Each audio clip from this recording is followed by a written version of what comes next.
Real life character ಕೊಟ್ಬಿಟ್ಟಿದಾರ ನಿಮಗೆ ಅಂತ ತಡೂಸಿಲ್ಲ ಪಾಠ. ಕಣ್ಗಳನ್ನ ಹಿಡ್ಕೊಳ್ಳೋದು ಫೇಮಸ್. ಕಣ್ಗಳ ಜೊತೆಗೆ ಆಟ ಆಡ್ತಾರೆ. ಬಟ್ ಅದು ಅವಕಾಶ ಸಿಕ್ಕಿಲ್ಲ ನನಗೆ ಈ ಮೂವಿಯಲ್ಲಿ. ಕೊಟ್ಟಿಲ್ಲ ಡೈರೆಕ್ಟರ್. ಬರಬೇಕು. He is the wanted mom who wants to be Bangalore is a beautiful girl. Everybody likes. ಕನ್ನಡದವರೇ ಎಲ್ಲ ಕ್ರಿಯೇಟಿವ್ ಮೂವೀಸ್ ನೋಡೋದು. ಮಾಂಕ್ ದ ಯಂಗ್ ಅಂದ್ರೆ ಒಂದು ಹೊಸ experience. Death is an ultimate addiction. So ಈಗ ಮಾಂಕ್ ದ ಯಂಗ್ ಚಿತ್ರದ ಇನ್ನೊಬ್ರು ನಿರ್ಮಾಪಕರು ನಮಗೆ ಜಾಯ್ನ್ ಆಗಿದ್ದಾರೆ, ಗೋಪಿಚಂದ್ ಅವರು. ಸರ್ ನಮಸ್ಕಾರ. ನಮಸ್ಕಾರ. ಸೊ ನೀವು ಕೂಡ ಈ ಒಂದು ಮೂವಿನಲ್ಲಿ ಒಂದು ಪಾತ್ರ ಮಾಡಿದೀರಾ. ಓಕೆ. ಸೊ ನೋಡೋದಕ್ಕೆ ನಮ್ಗೆ ವಿಂಟೇಜ್ ರವಿಚಂದ್ರನ್ ಸರ್ ತರ ಕಾಣಿಸ್ತಾ ಇದೆ. ಇದು ಮನೆ ದೇವರು ಅಂತ ಮೂವಿ ಇದೆ ಸರ್, ಬಿ ಆದಾಗ ಹಾಕೊಂಡು ನೋಡಿ. ನಿಮ್ಮ ನೀವೇ ಅಂತೀರಿ ನೋಡ್ಕೊಂಡಂಗಿರುತ್ತೆ ಆಕ್ಚುಲಿ.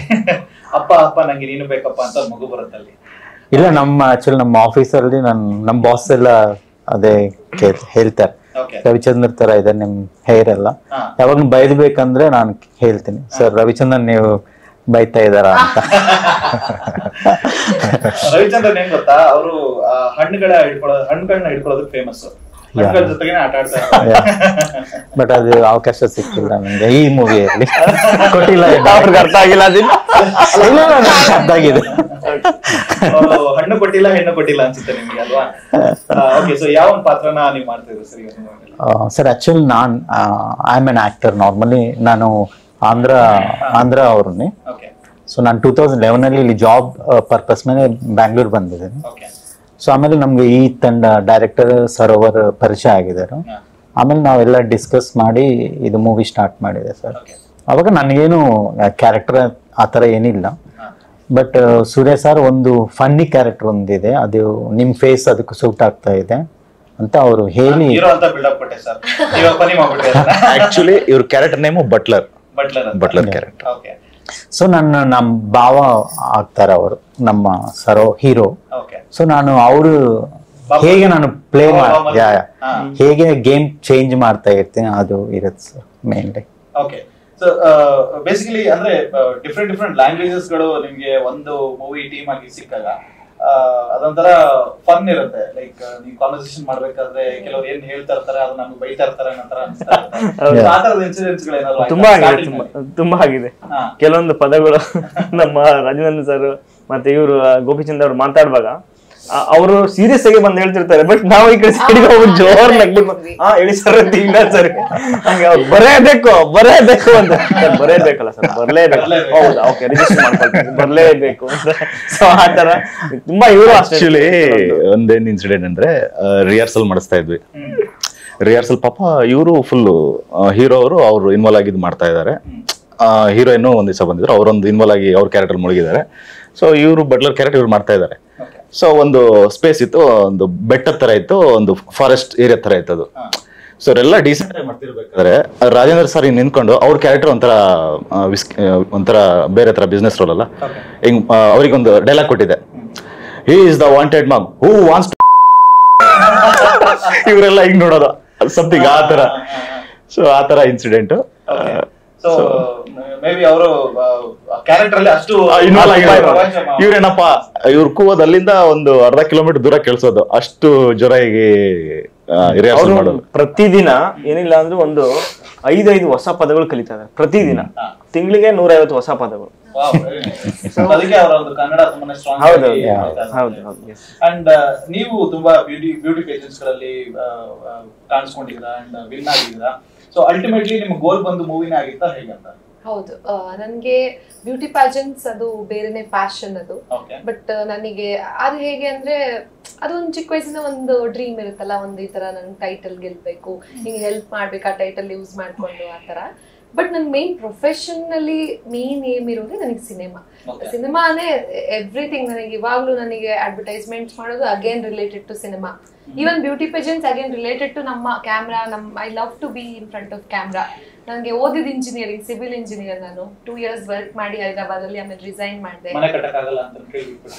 ನನಗೆ ಇದು ಪ್ಯಾಷನ್ ಇತ್ತು. ಸೊ ಇಲ್ಲೇ ಒಂದು ಕಟ್ಟಣ, ಒಂದು ನನ್ನ ಡ್ರೀಮ್ ನ ಅಂತ ಈ ಕಡೆ ಬಂದೆ. ಮುಂಬೈಲಿ ಹೋಗಿ ಅಲ್ಲಿ ಟ್ರೈನಿಂಗ್ ಆಯ್ತು, ಆಮೇಲೆ ಶ್ರೀಲಂಕಾದಲ್ಲಿ ಒಂದು ಬ್ಯೂಟಿ ಪ್ಯಾಜೆಂಟ್ ವಿನ್ ಆದೆ. ಸೊ ಇದೆಲ್ಲ ಆದ್ರೂ ನನಗೆ ಅಗೇನ್ ನನ್ನ ಮನ್ಸು ಮೇನ್ ಟಾರ್ಗೆಟ್ ಮೇನ್ ಏಮ್ ಬಂದು ಅಗೇನ್ ಸಿನಿಮಾ. ಸೊ ತುಂಬಾ ಜನಕ್ಕೆ ಒಂದು ಮಿಸ್ಕನ್ಸೆಪ್ಷನ್ ಇದೆ, ಮಾಡೆಲ್ಸ್ ಅಂದ ತಕ್ಷಣ ಮಾಡಲಿಂಗ್ ಇಂಡಸ್ಟ್ರಿ ಅದು ಮಾಡೆಲ್ಸ್ ಅವ್ರ ಆಕ್ಟರ್ ಆಗಿ ಸೂಟ್ ಆಗೋದಿಲ್ಲ ಅನ್ನೋದನ್ನ. But it's not like that. And model ಅಂದ್ರೆ ಅದು ಜಸ್ಟ್ ಅಂತ ಅನ್ಕೊಂತಾರೆ. ಬಟ್ ಅದ್ ಸುಳ್ಳದು, ಅದು ಮಿತ್ ಅದು. ಹಾ ಚೆನ್ನಾಗಿ ತಿಂತೀನಿ, ಇಲ್ಲ ಆಗಲ್ಲ, ಅದು ಹೆರಿಡಿಟ್ರಿ ಇರೋದೇ ಅದೇ ತರ. ಬಟ್ ಅವರು ಸುಮ್ನೆ ಅದೆಲ್ಲ ಮಿಸ್ಕನ್ಸೆಪ್ಷನ್, ಇವ್ರು ಎಷ್ಟು ಡಯಟ್ ತುಂಬಾ ಸಣ್ಣ ಇರ್ತಾರೆ ಹಂಗೆಲ್ಲ ಮಾಡ್ತಾರೆ, ಹಂಗೇನ ಏನಿಲ್ಲ. Healthy, I feel healthy, I eat healthy, ಈ ತರ. ಓಕೆ ಸರ್, ಬಹಳಷ್ಟು ವರ್ಷಗಳ ಒಂದು ಎಫರ್ಟ್ ಮತ್ತೆ ನಿಮ್ಮ ಒಂದು ಹಾರ್ಡ್ ವರ್ಕ್ ಇರುತ್ತೆ ಈ ಒಂದು ಮೂವಿನಲ್ಲಿ. ಸೊ ಕನ್ಸುಗಳಿರುತ್ತೆ ಸರ್, ಮುಂದೆ ಈ ರೀತಿಯಾದಂತ ಒಂದು ಜರ್ನಿ ಇರುತ್ತೆ ಅನ್ನೋದು ನಂದು ಅಂತ ಹೇಳಿದ್ರೆ. ಸೊ 5 ವರ್ಷ ಆದ್ಮೇಲೆ ಒಂದು ಇಂಟರ್ವ್ಯೂ ನಲ್ಲಿ ಕೇಳ್ತಾರಲ್ಲ, 5 years after where do you see yourself ಅಂತ ಹೇಳಿದ್ರೆ ಎಲ್ಲಿ ನೋಡ್ಕೊಂತೀರಾ ನಿಮ್ಮನ್ನ ನೀವು ಆಸ್ ಎ ಡೈರೆಕ್ಟರ್ ಆಗಿ? ಆಕ್ಚುಲಿ ನಾನು ಯಾರಿಗೆ ಕಾಂಪಿಟೇಷನ್ ಕೊಡೋಕೆ ಇಷ್ಟಪಡಲ್ಲ. ಸೊ ನಾನು ನಂದು ವರ್ಡೇ ಬೇರೆ ಥರ, ಸೊ ಕ್ರಿಯೇಟ್ ಮಾಡ್ಕೊಂಡು, ಸೊ ನನಗೆ ಏನು ಇಷ್ಟ ಆಗುತ್ತೋ ಆ ಜಾನರ್ ಮಾಡ್ಕೊಂಡು, ಸೊ ನಂದೇ ಆದ ಒಂದು ಥೀಮ್ ನೋಡಿಕೊಂಡು ಒಂದು ಹೊಸ ಟೀಮ್ ಕಟ್ಟಿ ಹೊಸ ಹೊಸ ಟ್ಯಾಲೆಂಟ್ಸ್ಗಳಿಗೆ ಒಂದಿಷ್ಟು ಅವಕಾಶಗಳು ಕೊಡ್ಬೇಕಂತ ನಾನು ಅನ್ಲಿಲ್ಲ. ಸೊ ನನಗೆ ತುಂಬ ಇಷ್ಟ ಅಂದರೆ ವಾರ್ಸ್ ಮೂವೀಸ್ ಮಾಡ್ಬೇಕಂತ, ಸೈನ್ಸ್ ಫಿಕ್ಷನ್ಸ್. ಸೊ ಅದನ್ನು ನಾನು ಅಚೀವ್ ಮಾಡಿರ್ತೀನಿ ಅನ್ನೋ ಒಂದು ಕಾನ್ಫಿಡೆಂಟ್ ನನ್ನಲ್ಲಿದೆ.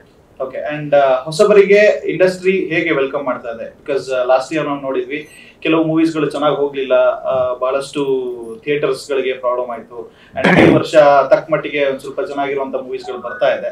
ಅಂಡ್ ಈ ಒಂದು ಮಧ್ಯದಲ್ಲಿ ಹೊಸಬರನ್ನ ಇಟ್ಕೊಂಡು ಒಂದು ಮೂವೀಸ್ ಗಳನ್ನ ಮಾಡ್ತಾ ಇದೀವಿ ಅಂತ ಹೇಳಿದ್ರೆ ಇಂಡಸ್ಟ್ರಿ ಹೇಗೆ ವೆಲ್ಕಮ್ ಮಾಡ್ತಾ ಇದೆ, ನಿಮ್ಮನ್ನ ಹೇಗೆ ಟ್ರೀಟ್ ಮಾಡ್ತಾ ಇದೆ? ಸೊ ಆಕ್ಚುಲಿ ಇಂಡಸ್ಟ್ರಿ ಹೇಗೆ ವೆಲ್ಕಮ್ ಮಾಡ್ತಿದೆ ಅನ್ನೋದು ಪ್ರಶ್ನೆ ಒಂದಾದ್ರೆ, ಸೊ ನಾವು ಕಂಟೆಂಟ್ ಏನ್ ಕೊಡ್ತಾ ಇದೀವಿ, ಸೊ ಅದು ಯೂನಿಕ್ ಆಗಿರ್ಬೇಕು. ಸೊ ಅದು ಆಡಿಯನ್ಸ್ಗೆ ಲೈಕ್ ಆಗಬೇಕು. ಹೊಸ ತರ ಟ್ರೀಟ್ ಕೊಟ್ಟಿದೀವಿ, ಇಲ್ಲ ರೆಗ್ಯುಲರ್ ಪ್ಯಾಟರ್ನ್ ಇಲ್ಲ ಅನ್ನೋ ತರ ಇರಬಾರ್ದು. ಸೊ ಹೊಸ ಪ್ಯಾಟರ್ನ್ ಕೊಟ್ಟಿದಾರಪ್ಪ, ಇದು ನೋಡ್ಬೋದು ಅನ್ನೋದು ಫೀಲ್ ಅವ್ರಿಗೆ ಕೊಟ್ರೆ ಖಂಡಿತ ಅವ್ರು ಥಿಯೇಟ್ರಿಗೆ ಬಂದು ನೋಡ್ತಾರೆ. ಸೊ ಇದು ಏನಂದ್ರೆ ಥಿಯೇಟ್ರಿಗೆ ಬರ್ತಾ ಇಲ್ಲ ಅದು ಸುಳ್ಳಾಗುತ್ತೆ. ಆಕ್ಚುಲಿ ಬರ್ತಾರೆ, ನೋಡ್ತಾರೆ. ಸೊ ಪ್ರಮೋಷನ್ಸ್ ರೀಚ್ ಆಗ್ತಿಲ್ಲವೇನೋ ಅನ್ನೋ ತರ ಒಂದು ನನಗೆ ಅನಿಸ್ತಾ ಇದೆ ಮೇ ಬಿ. ಯಾಕಂದ್ರೆ ಡಿಜಿಟಲ್ ಸೋ ಮೆನಿ ಲೇಯರ್ಸ್, ಬೇರೆ ಬೇರೆ ತರ ಒಂದು ಡೀಪ್ ಆಗಿದೆ. ಸೊ ಒಂದು ಪೋಸ್ಟ್ ಹೋಗ್ಬೇಕಂದ್ರೂ ತುಂಬಾ ಕಷ್ಟ ಆಗುತ್ತೆ. ಸೊ ಇದು ಈಸಿಯಾಗಿ ರೀಚ್ ಆಗಲ್ಲ. ಸೊ ಅದು ನಿಮ್ಮ ಫೇವರೇಟ್ ಸೆಲೆಬ್ರಿಟಿ ಕ್ರಶ್ ಯಾರು? ಎಸ್, ಸಾಯಿ ಪಲ್ಲವಿ ತುಂಬಾ ಇಷ್ಟ ಆಗ್ತಾರೆ ಅವ್ರ ಆಕ್ಟಿಂಗ್. ಅದ್ರ ಕ್ರಶ್ ಯಾವ್ದು ಇಲ್ಲ. ಹುಡುಗರ ಹೇಳಿ ಅಲ್ಲ, ಸೆಲೆಬ್ರಿಟಿ ಕ್ರಶ್ ಅಂತ ಕೇಳಿ. ಸೊ ಅವ್ರನ್ನ ನೋಡಿದ ತಕ್ಷಣ ಆನ್ ಸ್ಕ್ರೀನ್ ನನಗೆ ವಾವ್ ಅಂತ ಅನ್ಸುತ್ತೆ. ಆ ತರ ಕ್ರಶ್ ಚಿಕ್ಕ ವಯಸ್ಸಿಂದ ಯಾವ ಮೂವಿ ನೋಡ್ತಿದ್ದೆ, ಓ ನೈಸ್ ಅಂತ. ಆ ಮೂವಿಯಲ್ಲಿ ಆ ಹೀರೋ ನೋಡಿದಾಗ ಓ ಈ ಕ್ಯಾರೆಕ್ಟರ್ ಇದೆ ಕ್ರಶ್ ಅಂತ. ಆಮೇಲೆ ತುಂಬಾ ಡಿಪ್ಲೊಮ್ಯಾಟಿಕ್ ಆನ್ಸರ್, ದಯವಿಟ್ಟು ಕ್ಯಾನ್ಸಲ್ ಮಾಡ್ತಿದೀವಿ ಅಂತ. ಫೇವರೇಟ್ ಆಕ್ಟರ್ ಸರ್ ನಿಮ್ಮ ನಮ್ಮ KF ಅಲ್ಲಿ? Sudeep of course.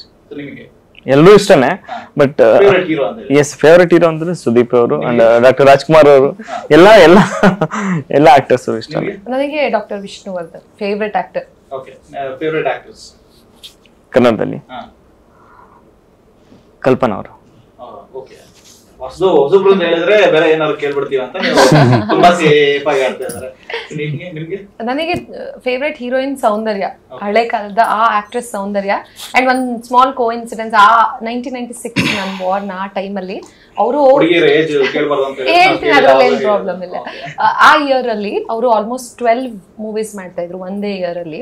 ಸೊ ಅವ್ರ ಆ ಪೀಕ್ ಟೈಮ್ ಅಲ್ಲಿ ಇದ್ದಾಗ, ಆಗ ನಾನು ಹುಟ್ಟಿದಾಗ ಎಲ್ರು ಹೇಳೋದು ನಮ್ಮ ಊರಲ್ಲಿ ನೋಡಿ, ಓ ಮುದ್ದಾಗಿ ಹುಟ್ಟಿದಾಳೆ, ಸೌಂದರ್ಯ ತರ ಹುಟ್ಟಿದಾಳೆ, ಸೌಂದರ್ಯ ಅಂತಾನೆ ಹೆಸರಿಟ್ಬಿಟ್ಟಿದ್ದು. ಹುಟ್ಟಿದ ದಿನಾನೇ ನಮ್ಮ ಅಪ್ಪ ನಮ್ಮ ಅಜ್ಜಿ ಎಲ್ಲ ಸೇರ್ಕೊಂಡು ಹಂಗೆ ಹೆಸರಿಟ್ಟಿದ್ದು. ಅಂಡ್ ಅವ್ರು ನೋಡಿಲ್ಲ ಸೊ ಅವರು ನನ್ನ ಫೇವ್ರೆಟ್ ಹೀರೋಯಿನ್. ಅವ್ರ ಮೂವಿ ಬರ್ತಿದೆ ಸೌಂದರ್ಯ, ಅದು ಶ್ರೀ ಮಂಜುನಾಥ ಮೂವಿ ಎಲ್ಲ ಅಂದ್ರೆ ನಾವ್ ಯಾರು ಚೇಂಜೇ ಮಾಡಲ್ಲ ಚಾನೆಲ್, ಅದೇ ಮೂವಿನೇ ನೋಡ್ತಾ ಇದ್ವಿ.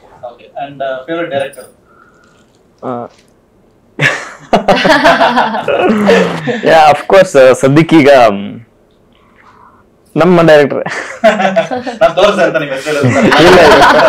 ಇಲ್ಲ ಅಂದ್ರೆ ಈಗ ಎಲ್ಲಾ ಡೈರೆಕ್ಟರ್ ಇಷ್ಟನೇ. ಎಲ್ಲ ಡೈರೆಕ್ಟರ್ ಅಂದ್ರೆ ನಮ್ಮ ಹಳೆ ಪುಟ್ಟಣ್ಣ ಕಣಗಾಲ್ ಅವರು, ಅಂದ್ರೆ ಪುಟ್ಟಣ್ಣ ಕಣಗಾಲ್ ಅವರು ಡೈರೆಕ್ಷನ್ ಯಾಕೆ ಅವ್ರು ಇಷ್ಟ ಆಗ್ತಾರೆ ಅಂದ್ರೆ, ಅವ್ರೊಂದು ಪ್ರತಿಯೊಂದು ಸಿನಿಮಾ ಕೂಡ ಒಂದೊಂದು ಪ್ರಯೋಗ ತರ ಮಾಡೋರು. ಪ್ರತಿಯೊಂದು ಸಿನಿಮಾ ಏನೋ ಒಂದು ಹೊಸದನ್ನ ತಗೊಂಡ್ಬರೋರು, ಹೊಸ ಆರ್ಟಿಸ್ಟ್ಗಳನ್ನ, ಹೊಸ ಕಲಾವಿದರನ್ನ, ಆತರ ಒಂದು ಕ್ರಿಯೇಟ್ ಮಾಡುವಂತ ಶಕ್ತಿ ಇತ್ತು ಅವ್ರಿಗೆ. ಹಾಗಾಗಿ ಅವರು ತುಂಬಾ ಇಷ್ಟ ಆಗ್ತಾರೆ. ಸೊ ಇನ್ನೊಂದು ವಿಷಯ ಮಾತಾಡ್ಬೋದಾ? ಎಸ್, ಅವಾಗಲೇ ನೀವು ಒಂದು ಮಾತು ಹೇಳಿದ್ರಿ, ಮಲಯಾಳಂ ಅಲ್ಲಿ ತುಂಬಾ ಒಳ್ಳೊಳ್ಳೆ ಕಂಟೆಂಟ್ ಮೂವೀಸ್ ಬರ್ತಾ ಇರುತ್ತೆ. ಇವಾಗ ತುಂಬಾ ಜನ ಮಲಯಾಳಂ ಸಿನಿಮಾಗಳು ನೋಡ್ತಾ ಇರ್ತಾರೆ, ನಮ್ಮ ಕನ್ನಡದಲ್ಲೂ ಬರ್ತಾ ಇದ್ರೆ ನೋಡ್ತಾ ಇಲ್ಲ ಅಂತ ಹೇಳಿ. ಸೊ ನಾನು ಈ ಮೂಲಕ ಅವ್ನು ಕೇಳ್ಕೊಳ್ತೀನಿ, ನಮ್ಮ ತುಂಬಾ ಜನ ಇದಾರಲ್ವಾ ಈಗ ನಮ್ಮ ದೊಡ್ಡ ದೊಡ್ಡ ನಾಯಕ ನಟರು. ಸೊ ನಮ್ದು ಒಂದು ಈಗ ಟ್ರೈಲರ್ ರಿಲೀಸ್ ಆಗಿದೆ. ಸೊ ಈ ಟ್ರೈಲರ್ ನಿಮಗೆ ನೀವು ಜಸ್ಟ್ ಒಂದ್ಸರಿ ಸ್ಕ್ರೋಲ್ ಅಲ್ಲಿ ಬಂದಿರುತ್ತೆ, ಡೆಫಿನೆಟ್ಲಿ ನೀವು ನೋಡಿರ್ತೀರಾ. ನೀವು ನೋಡಿದಿನ ನಿಮ್ಮ ಪೇಜ್ಗಳಲ್ಲಿ ಒಂದು ಸಣ್ಣದಾಗಿ ಒಂದು ಶೇರ್ ಮಾಡಿದ್ರೆ ನಮಗೆ ಬೆಟ್ಟದಷ್ಟು ಸಹಾಯ ಆಗುತ್ತೆ. ತುಂಬಾ ಜನ ನಿಮ್ಮ ಫಾಲೋವರ್ಸ್ ನೋಡ್ತಾರೆ. ಈ ಸಿನಿಮಾ ಒಂದು ಜನಗಳು ಬಂದು ಈ ಸಿನಿಮಾ ನೋಡಿ ಈ ಸಿನಿಮಾ ಗೆದ್ರೆ ಈ ತರ ತುಂಬಾ ಸಿನಿಮಾಗಳು ಮಾಡೋದಕ್ಕೆ ನಮ್ಗೆ ಉತ್ಸಾಹ, ಹುಮ್ಮಸ್ಸು, ಶಕ್ತಿ ಎಲ್ಲ ಬರುತ್ತೆ. ಈ ಮೂಲಕ ನಾನು ಮನವಿ ಮಾಡ್ಕೊಳ್ತೀನಿ, ನಾನು ರಿಕ್ವೆಸ್ಟ್ ಮಾಡ್ಕೊಳ್ತೇನೆ ನಮ್ಮ ಎಲ್ಲಾ ದೊಡ್ಡ ಸ್ಟಾರ್ಸ್ ನಟರು ಯಾರು ಅವರೆಲ್ಲರೂ ಈ ಇದೊಂದು ಹೆಲ್ಪ್ ಒಂದು ಸಹಾಯ ತರ ಮಾಡಿದ್ರೆ ನಮಗೆ ತುಂಬಾ ಸಪೋರ್ಟ್ ಆಗುತ್ತೆ. Prashanth Neel. Okay, so favourite production house ಯಾರ ಜೊತೆ ವರ್ಕ್ ಮಾಡೋಕೆ ಇಷ್ಟಪಡ್ತೀರಾ? Of course Hombale. ಓಕೆ, ಎಲ್ಲ ಯಾವ್ಯಾವ ಒಳ್ಳೆ ಪ್ರೊಡಕ್ಷನ್ ಹೌಸ್ ಇದೆ, ಆಕ್ಟರ್ಸ್ ಅಂದ್ಮೇಲೆ ಎಲ್ಲರ ಜೊತೆ ವರ್ಕ್ ಮಾಡಬೇಕು. ಒಂದೊಂದು ಪ್ರೊಡಕ್ಷನ್ ಹೌಸ್ ಒಂದೊಂದು ಡೈರೆಕ್ಟರ್ ಯೂನಿಕ್ ಕಾನ್ಸೆಪ್ಟ್ ಇರುತ್ತೆ. ಸೊ ಆಸ್ ಅನ್ ಆಕ್ಟರ್ ಎಲ್ಲರ ಜೊತೆ ವರ್ಕ್ ಮಾಡೋದಕ್ಕೆ ಇಷ್ಟ ಇದೆ. ಓಕೆ, ಅಂಡ್ ಗೋಪಿಚಂದ್ ಅವರಿಗೆ ಈ ಒಂದು ಮೂವಿನಲ್ಲಿ ಯಾವ ಕ್ಯಾರೆಕ್ಟರ್ ತುಂಬಾನೇ ಇಂಟ್ರೆಸ್ಟ್ ಮಾಡಿದೆ? ರಾಲ್ಡಾ ದೇಶನ್ ಚಕೋರ ಅಂತ ಒಂದು ಸ್ಪೇಸ್ ರಿಲೇಟೆಡ್ ಫ್ಯೂಚರ್ ಇಂದ ಬರ್ತಾರೆ. I love that character. Okay, so and ನಿಮಗೆ ಆಸ್ ಅ ಡೈರೆಕ್ಟರ್ ಆಗಿ ಕೇಳಬೇಕು ಅಂತ ಹೇಳಿದ್ರೆ ನಮ್ಮ ಇಂಡಸ್ಟ್ರಿನಲ್ಲಿ ಬರ್ತಾ ಇರೋ ಮೂವೀಸ್ ಗಳಲ್ಲಿ ಯಾವ್ದ್ರಲ್ಲಿ ಕಡಿಮೆ ಕೊರತೆ ಇದೆ ಬರ್ತಾ ಇರೋ ಮೂವೀಸ್ ಗಳಲ್ಲಿ? ಆಕ್ಚುಲಿ ಕೊರತೆ ಇದೆ ಅನ್ನೋದಕ್ಕಿಂತ ಸೈನ್ಸ್ ಫಿಕ್ಷನ್ ಜಾನರ್ಸ್ ಕೊರತೆ ಇದೆ. ಅದು ಬಂದ್ರೆ ಚೆನ್ನಾಗಿರುತ್ತೆ. ಯಾಕಂದ್ರೆ ನಾವು ಹೇಳ್ತಿದ್ದಿಲ್ಲ ಮಲಯಾಳಂಸ್ ಅದೆಲ್ಲ ಸೈನ್ಸ್ ಫಿಕ್ಷನ್ ಜಾನರ್ಗೆ ಸ್ವಲ್ಪ ಸಪೋರ್ಟ್ ಮಾಡಿದ್ರೆ ಡೆಫಿನೆಟ್ಲಿ ನಮ್ಮ ಮೂವಿ, ನಮ್ಮ ಕನ್ನಡ ಇಂಡಸ್ಟ್ರಿ ನೆಕ್ಸ್ಟ್ ಲೆವೆಲ್ ಅಂತ ಹೇಳ್ಬೋದು. ಆಲ್ರೆಡಿ ಮಾಸ್ ಎಲಿಮೆಂಟ್ಸ್ ಏನಿರ್ಬೇಕು ಆಲ್ರೆಡಿ ತೋರಿಸ್ಬಿಟ್ಟಿದ್ದಾರೆ. ಸೊ ಈ ತರ ಟೆಕ್ನಿಕಲಿ ಹೋಗ್ಬೇಕು, ಸೊ ಅವಾಗ ಚೆನ್ನಾಗಿರುತ್ತೆ. ನಮ್ಮ ಇಂಥ ಕಥೆಗಳನ್ನ ಮಕ್ಕಳು ತುಂಬಾ ಇಷ್ಟಪಡ್ತಾರೆ ಅಂಡ್ ಯಂಗ್ಸ್ಟರ್ಸ್ ತುಂಬಾ ಇಷ್ಟಪಡ್ತಾರೆ. ಅವ್ರಿಗೆ ಈಗ ಒಂದು 2 hours ಸಿನಿಮಾ ಥಿಯೇಟರ್ ಬಂದ್ರೆ ಅವ್ರು ಹೊರಗಡೆ ಪ್ರಪಂಚ ಮರ್ತ್ಬಿಟ್ಟು ಈ ಕತೆ ಒಳಗಡೆ ಮುಳುಗಿ ಆಚೆ ಬಂದು ಏನೋ ಒಂದು ಹೊಸ ಎಕ್ಸ್ಪೀರಿಯನ್ಸ್ ಅಲ್ಲಿ ಆಚೆ ಹೋಗ್ತಾರಲ್ವ, ಅದು ನಮಗೆ ಖುಷಿ ಕೊಡುತ್ತೆ, ಒಂದು ಕೆಲಸ ಮಾಡೋಕೆ ತೃಪ್ತಿ ಕೊಡುತ್ತೆ.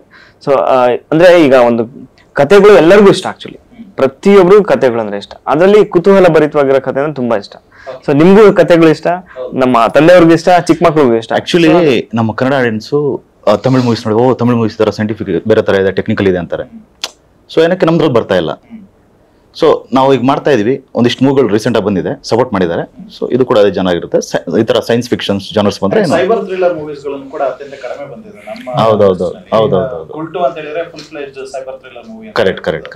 ಸೊ ಕೆಲವೊಂದು ಕಡಿಮೆ ಸೈಬರ್ ಥ್ರಿಲ್ಲರ್ ಮೂವೀಸ್ ಗಳು ಬಂದಿದೆ. ಸೈನ್ಸ್ ಫಿಕ್ಷನ್ ಕೂಡ ತುಂಬಾನೇ ಜಾಸ್ತಿ ಆಗಿತ್ತು. ಹೌದು. ಸೊ ಮಾಂಗ್ ದ ಯಂಗ್ ಅಂತ ಹೇಳಿದ್ರೆ ಒನ್ ವರ್ಡ್ ಅಲ್ಲಿ if you want to describe ಅಂತ ಹೇಳಿದ್ರೆ ಏನಂತ ಹೇಳ್ತೀರಾ sir? What is monk the young to you? One word ಅಲ್ಲಿ ಹೇಳ್ತೀರಾ ಅಂತ? ಅದು ಆಕ್ಚುಲಿ ಹೇಳಕ್ಕಾಗಲ್ಲ, ಮೂವಿ ನೋಡಾದ್ಮೇಲೆ ಅಲ್ಲ, ನಿಮಗೆ ಪರ್ಸನಲಿ ನಿಮಗೆ ಮಾಂಗ್ ದ ಯಂಗ್ ಅಂತ ಹೇಳಿದ್ರೆ ಒನ್ ವರ್ಡ್ ಅಲ್ಲಿ ಏನಂತ ಡಿಸ್ಕ್ರೈಬ್ ಮಾಡ್ತೀರಾ? It's a sci-fi movie. ಇಲ್ಲ, ಡಿಸ್ಕ್ರಿಪ್ಷನ್ ಬೇಡ ನನಗೆ, ಜಾನ್ರಾ ಬೇಡ. ನಿಮಗೆ personally what is it to you? It's like as a producer it's like my baby only. ನಿಮಗೆ ಮಾಂಗ್ ದ ಯಂಗ್ ಅಂತ ಹೇಳಿದ್ರೆ what is it to you? ನನಗೆ ಇದು ಒಂದು ವಿಜುವಲ್ ಟ್ರೀಟ್. ನನಗೆ ಮಾಂಗ್ ದ ಯಂಗ್ ಅಂದ್ರೆ ಒಂದು ಹೊಸ ಎಕ್ಸ್ಪೀರಿಯನ್ಸ್ ಆಡಿಯನ್ಸ್ಗೆ, ಒಂದು ಹೊಸ ಅನುಭವ. ಸೊ ನಿಮಗೆ ಹೊಸ ತರ ಎಕ್ಸ್ಪೀರಿಯನ್ಸ್ ಕೊಡುತ್ತೆ. ಇನ್ನೊಂದು ಒಂದು ಹೊಸ ಒಳ್ಳೆ ತೋರಿಸಿದೀವಿ. ಇನ್ನೊಂದು ಕ್ರಿಯೇಟ್ ಮಾಡಿರೋ CGI ಶಾರ್ಟ್ಸ್ ಚಾಪರ್ಸ್ ನೋಡ್ತಾ ಇದ್ರಲ್ಲ, ಸೊ ಅದು ರಿಯಲಿಸ್ಟಿಕ್ ಅನ್ಸುತ್ತೆ. ಸೊ ಈ ಒಂದು ಮೂವಿನಲ್ಲಿ ನಾವು ಎಷ್ಟು ರಿಯಲಿಸ್ಟಿಕ್ ಆಗಿರುವಂತಹ ಸೀನ್ಸ್ ಗಳನ್ನ ನೋಡಬಹುದು, ಎಷ್ಟು CG ವರ್ಕ್ಸ್ ಗಳನ್ನ ನೋಡಬಹುದು, ಪರ್ಸೆಂಟೇಜ್ ವೈಸ್ ನಾವು ನೋಡ್ತೀವಿ. ಆಕ್ಚುಲಿ ಇದು ಫಿಕ್ಷನಲ್ ಮೂವಿ. ಸೊ ಫಿಕ್ಷನಲ್ ಮೂವಿಯಲ್ಲಿ ಕ್ಯಾರೆಕ್ಟರ್ಗಳು ರಿಯಲ್ ಲೈಫ್ ಅಲ್ಲಿ ಇರೋ ತರನೇ ಇರುತ್ತೆ. So realistic. ಸೊ ಈಗ ನಾವು ಒಂದು ಮಾತಾಡ್ತೀವಿ ಅಂದ್ರೂ ಏನು ಪಂಚ್ ಡೈಲಾಗ್ ಆತರ ಇಲ್ಲ. ಸೊ ಕಾಮನ್ ಆಗಿ ಸೊ ಅವ್ರಿಗೆ ಆ ಫೀಲ್ ಆಗ್ತಾ ಇದೆ, ಅದು ಮಾತಾಡ್ತಾ ಇದಾರೆ ಅಷ್ಟೇ. ಸೊ ಆ ತರಾನೇ ನಾರ್ಮಲ್ ಇದು ಬೇಸಿಕ್ ಆಗಿ ಹೋಗಿದೆ. ಸೊ ಇವಾಗ ತುಂಬಾ ಜನ ಮಾಂಗ್ ಅಂತ ಹೇಳಿದ್ರೆ ಎಲ್ಲರೂ ಕೂಡ ಹಳೆ ಸನ್ಯಾಸಿಗೆ ಕನೆಕ್ಟ್ ಆಗಿರೋದ್ರಿಂದ ಅದನ್ನ ಆ ಟ್ರೆಂಡ್ ನ ಬ್ರೇಕ್ ಮಾಡಿ ನೀವು ಹೊಸ ಒಂದು ಟ್ರೆಂಡ್ ನ ಕ್ರಿಯೇಟ್ ಮಾಡ್ತಾ ಇದ್ರ, ಒಳ್ಳೇದಾಗ್ಲಿ. ಅಂಡ್ Feb 28 ಎಲ್ಲರೂ ಕೂಡ ವೇಟ್ ಮಾಡ್ತಾ ಇರ್ತಾರ. ಬಹಳಷ್ಟು ಹೊಸ ಕಲಾವಿದರು ಇನ್ನ ಕೆಲವೊಂದು ಹೊಸ ಹೋಪ್ಸ್ ಗಳನ್ನ ಇಟ್ಕೊಂಡು ಇಂಡಸ್ಟ್ರಿಗೆ ಬರ್ತಾ ಇದ್ರ. ಅಂಡ್ ನಿಮ್ಮೆಲ್ರಿಗೂ ಕೂಡ ಒಳ್ಳೇದಾಗ್ಲಿ ಸರ್. Feb 28 ನಿಮ್ಮ ಒಂದು ಅಫಿಷಿಯಲ್ ಆಗಿ ರಿಸಲ್ಟ್ ಬರುವಂತ ಒಂದು ದಿನ. ಸೊ ಆ ಒಂದು ದಿನಕ್ಕೋಸ್ಕರ ಎಲ್ಲರೂ ಕೂಡ ಕಾಯ್ತಾ ಇದ್ದೀರಾ. How excited are you? Yes of course. ನಿಮ್ಮ ಟಿ ಶರ್ಟ್ ಮೇಲೆ ಇದೆಯಲ್ಲ ಅದೇ ನಮ್ದು answer. Yes exactly, future is here. Okay yes. So ಹಾಗಾದ್ರೆ 28 ಗೆ ನಿಮ್ಮೆಲ್ಲರಿಗೂ ಕೂಡ ಒಳ್ಳೇದಾಗ್ಲಿ ಅಂಡ್ ಈ ಒಂದು ಮೂವಿ ಸಕ್ಸಸ್ ಅನ್ನ ಕಾಣ್ಲಿ. ಅಂಡ್ ಇದೇ ತರದ ಒಂದು ಸೀರೀಸ್ ಗಳು ಹೆಂಗೆ ಇಂಗ್ಲಿಷ್ ನಲ್ಲಿ ಹಾಲಿವುಡ್ ನಲ್ಲಿ ಕಂಟಿನ್ಯೂ ಆಗ್ತಾ ಇರುತ್ತಲ್ಲ, ಅದೇ ರೀತಿಯಾಗಿ ಮಾಂಕ್ ದ ಯಂಗ್ನು ಕೂಡ ಪಾರ್ಟ್ ಬೈ ಪಾರ್ಟ್ ಬರ್ತಾ ಇರಲಿ ಅಂಡ್ ಹೊಸ ಟೀಮ್ ಜೊತೆಗೆ ಕೆಲಸ ಮಾಡುವಂತ ನಮ್ಮಲ್ಲೂ ಕೂಡ ಆ ಶಕ್ತಿ ಇದೆ. ನಮ್ಮ ಕನ್ನಡದವ್ರಿಗೂ ಕೂಡ ಇಮ್ಯಾಜಿನೇಷನ್ ಮಾಡುವಂತ ಶಕ್ತಿ ಇದೆ ಅನ್ನೋದು ಒಂದು ಈ ಮಾಂಕ್ ದ ಯಂಗ್ ನೋಡಿದ್ಮೇಲೆ ಒಂದು ಸಣ್ಣದಾಗಿ ಗೊತ್ತಾಗುತ್ತೆ. ಸೊ ನಾವು ಬರೀ ಅದು ಚೆನ್ನಾಗಿದೆ, ಆ ಭಾಷೆ ಚೆನ್ನಾಗಿದೆ, ಈ ಭಾಷೆ ಚೆನ್ನಾಗಿದೆ, ಎಷ್ಟೋ ದಿನ ಅಂತ ಹಂಗೆ ಹೇಳ್ಕೊಂಡಿರೋಣ ನಾವು. ಸೊ ನಾವೊಂದು ನಮ್ಮ ಮೂವಿ ಸ್ಟ್ರೆಂತ್ ನಮ್ಮ ವಿಜುವಲ್ಸ್ ಅಂಡ್ VFX ನ ಯಾವ ಲೆವೆಲ್ಗೆ ಮಾಡಿದ್ದಾರೆ ಅಂದ್ರೆ, ನಾವು Hindi movie all over PAN India movies ಲೆವೆಲ್ಗೆ ಇನ್ನೂ ಚೆನ್ನಾಗೇ ಮಾಡಿದ್ದಾರೆ. ನನ್ನ ವಿಜುವಲ್ಸ್ಗೆ ನಮ್ಮ ಫ್ಯಾನ್ ಈ ಮೂವಿಯಲ್ಲಿ. ಚಿಕ್ಕ ಚಿಕ್ಕ ಹುಡುಗರು, ನಮ್ಮ ಎಡಿಟರ್ಸ್ ಅಂಡ್ VFX ಟೀಮು ಎಲ್ಲರೂ ಯಂಗ್ ಪೀಪಲ್. ನಾನು ಆವಾಗಲೇ ಹೇಳ್ತಿದ್ದೆ, ಕ್ಯಾಮ್ರಾಮನ್ ತಗೊಂಡ್ರೆ 20s ಯಂಗ್, ಡೈರೆಕ್ಟರ್ ತಗೊಂಡ್ರೆ 20s ಅಲ್ಲಿದ್ದಾರೆ ಯಂಗ್ ಪೀಪಲ್, ಹೀರೋ ಹೀರೋಯಿನ್ ಎಲ್ಲ ಇನ್ 20s, ಅಂಡ್ ನಮ್ಮ ಎಡಿಟರ್, VFX ಪೀಪಲ್, ಮ್ಯೂಸಿಕ್ ಎಲ್ಲರೂ 20s ಅಲ್ಲಿದ್ದಾರೆ. ಲೈಕ್ ಯಂಗ್ ಪೀಪಲ್ ಸೇರಿ ಮಾಡಿರೋದೇ ಮಾಂಕ್ ದ ಯಂಗ್ ಹೀಗೆ. ಅಂಡ್ ಇನ್ನೊಂದು ಹೇಳ್ಬೇಕಂದ್ರೆ thriller Manju sir actually action cut actually ಅವರಿಗೆ ಸಿಕ್ಕಿರೋದು ಶಾರ್ಟ್ ಟೈಮ್ ನಾವು ಕೊಟ್ಟಿದ್ದು ಪಾಪ ಅವರಿಗೆ. ಸೊ ಆ ಶಾರ್ಟ್ ಟೈಮಲ್ಲಿ ಸರ್ ನಮಗೆ ಈ ಥರ ಔಟ್ಡೋರ್ ಶೂಟು, ಸೊ ರಿಯಲಿಸ್ಟಿಕ್ ಬೇಕಂದಾಗ ಸೊ ಅಲ್ಲಿರೋ ಎಕ್ವಿಪ್ಮೆಂಟ್ಸ್ಗಳನ್ನ ಅಲ್ಲಲ್ಲೇ ಸಿಗೋದು ಎಕ್ವಿಪ್ಮೆಂಟ್ಸ್ಗಳನ್ನ ತೊಗೊಂಡ್ಬಿಟ್ಟು ಫೈಟ್ ಮಾಡಿಸಿದ್ದಾರೆ. ನೋಡಿ ನೀವು ಸ್ಕ್ರೀನ್ ಮೇಲೆ ತುಂಬ ಯೂನಿಕ್ ಆಗಿ ರಿಯಲಿಸ್ಟಿಕ್ ಆಗಿ ಮಾಡಿಸಿದ್ದಾರೆ.